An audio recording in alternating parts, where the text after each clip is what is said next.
কলকাতার পুজো এবার ফরাসি শিল্পী থমাস হেনরিয়েট। হাতিবাগান সর্বজনীনের মণ্ডপে এবার গঙ্গা পাড়ের গল্প। এখানে ঘাটের কাছে গল্প বলে নদীর জল। পুজোর থিম অথ ঘাট কথা।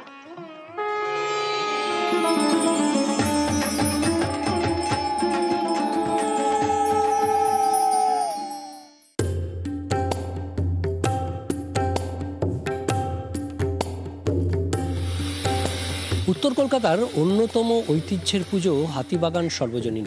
এবার হাতিবাগান সর্বজনীনের 91তম বর্ষ, আর এই 90 পেরিয়ে 91তম বর্ষে হাতিবাগান সর্বজনীনের চমক এবার বিদেশি শিল্পী। থিম ভাবনা অথ ঘাট কথা।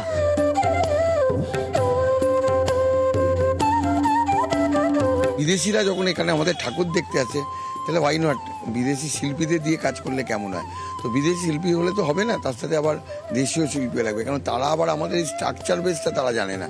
ফলে তাপসের ভাবনা আর আমাদের থমাসের পেন্টিং, নামকরা শিল্পী ফ্রান্সের, সে কাজ করছে, ফলে যৌথ উদ্যোগে একটা কাজ হচ্ছে, ভালো লাগছে।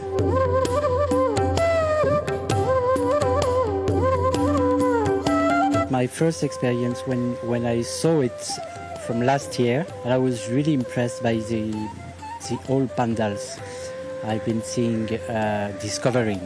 I was really impacted by this mix between old tradition and it's just a beautiful collective adventure. প্রথম যখন ওর সঙ্গে মিটিং হয়েছিল তখন খালি রাস্তাটা ছিল, তারপরে ও যখন এলো তখন আমাদের স্ট্রাকচার আমি পুরো রেডি করে ফেলেছিলাম। ও মানে খুব অ্যাপ্রিসিয়েট করেছে এটা, ও খুব দেখে ওর ভালো লেগেছে যে এরকম একটা জায়গা হয়ে গেছে, এখানে ওকে ছবি আঁকতে হবে।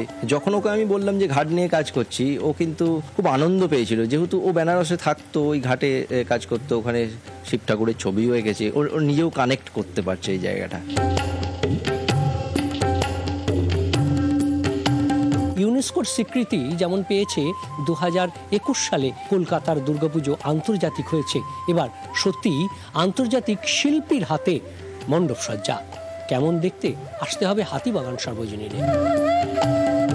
ক্যামেরা অসিত দাসের সঙ্গে বিশ্বজিৎ সাহা, নিউজ 18 বাংলা।